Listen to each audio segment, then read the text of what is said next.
तो हेलो दोस्तों, आप लोग कैसे हैं। आज के मेरे न्यू ब्लॉग में आप लोग का स्वागत है। तो आज यहाँ पे मशीन चल रहा है, देखिए अभी इसका फरनी वगैरह बना है चारों तरफ। देखिए आप लोग, अभी इसमें ब्लास्टिंग लगाने वाला है। बोरिंग फोड़वाएगा, जो कि बम फोड़वाएगा। इसमें पत्थर फूट नहीं रहा है तो बम फोड़ कर पत्थर निकाला जाएगा इसको। देखिए इधर मशीन खड़ा है, इधर का व्यू देखिए कितना हार्ड है।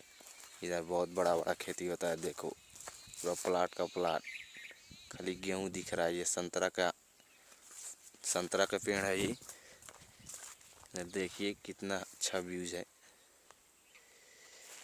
देखिए अभी आएगा, अभी बोरिंग आया नहीं है, गया लाने। बोरिंग ट्रैक्टर वाला आ रहा है,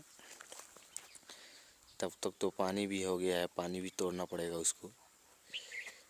देखिए इधर मटेरियल डलाया कल चारों तरफ। तो के दोस्तों बाय।